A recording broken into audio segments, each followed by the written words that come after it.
Na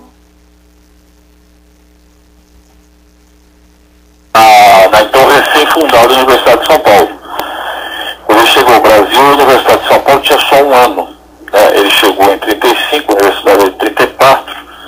Então ele chegou junto com aquilo que se chamava da missão francesa. Era o seguinte, como estava iniciando a vida universitária em São Paulo, se convidaram vários professores da França, da Itália, da Alemanha também, para começarem a dar aula, para começar a dar, vamos dizer assim, um start na vida universitária brasileira. Já tinha faculdade, mas a universidade ainda não tinha aqui em São Paulo. Foi fundada no começo dos anos 30, né, como eu disse.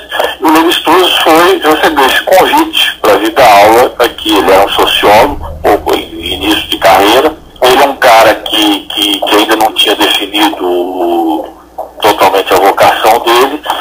E aqui, em contato com o Brasil, ele ficou estimulado com essa história de vir para o Brasil, que, afinal de contas, é um país totalmente diferente da França, e havia essa oportunidade dele entrar em contato com as tribos, com os indígenas, que era um interesse vago que ele tinha, né? Então ele começou a fazer as viagens dele através do Brasil. Então essa entrada em contato do Lévi-Strauss com os índios brasileiros é muito importante para a antropologia mundial, porque define exatamente a vocação dele. A partir dessas primeiras observações que ele define a carreira dele como antropólogo, como etnólogo.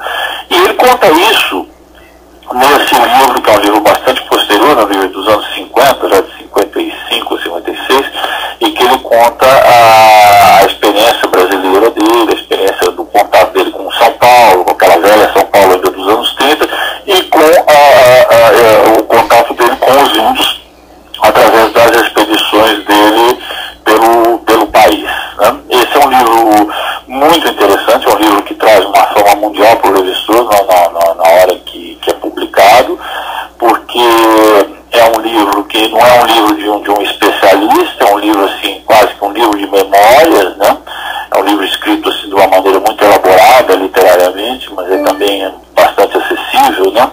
E conta essas histórias todas, né? Do contato dele com as primeiras civilizações indígenas que ele conhece, como isso faz a cabeça dele, como ele começa a estudar os costumes desses índios brasileiros, como ele começa a conversar com eles, a ouvir a mitologia deles, e que foi, na verdade, a base de toda a pesquisa posterior que ele faria ao longo dessa longa existência desse importante pesquisador que ele foi absolutamente fundamental. Hoje o Lévi-Strauss é um clássico. O cara que quer estudar antropologia, que quer estudar etnologia, que quer estudar sociologia ou história, ele tem que passar pela obra do Lévi-Strauss. E é bom para a gente saber que o começo disso tudo se deu aqui no Brasil, nos longínquos anos 30.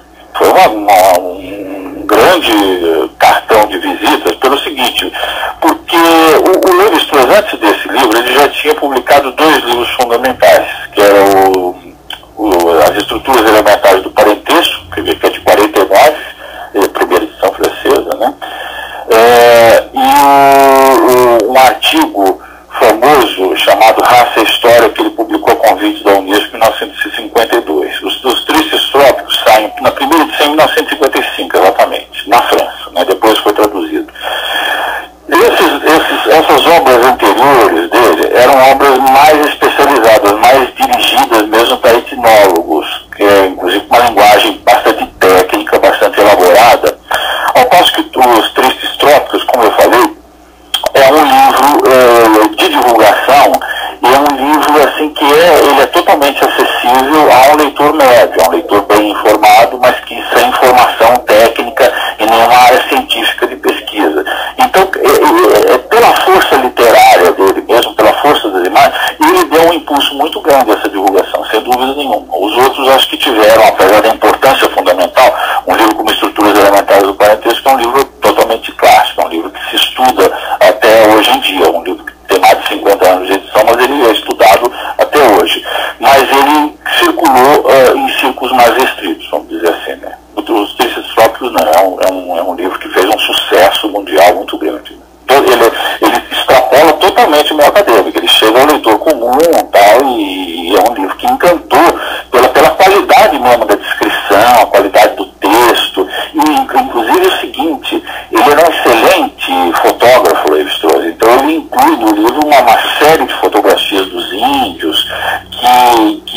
que são da própria feitura dele, ele mesmo que fez as fotos, sabe, nas excursões dele. Inclusive, muitos anos mais tarde, ele lançou 2 livros de fotos que foram lançados aqui no Brasil, álbuns fotográficos dele, acompanhados de texto também, que chama Saudades do Brasil, que é um livro mais geral sobre o Brasil inteiro, sobre os índios e tal, e um livro específico chamado Saudades de São Paulo, que são fotos da São Paulo antiga, saudades fotos da época em que ele se tornou professor aqui da Universidade de São Paulo. São fotos só da cidade mesmo. São álbuns magníficos, é um grande fotógrafo também. O que você tem no Lévi-Strauss com qualidade de texto se deve, na minha maneira de ver, ao tipo de formação que ele teve, né? Ele é um cara que estuda filosofia, estuda sociologia, e só mais tarde é que ele se define como um especialista na área etnográfica, né?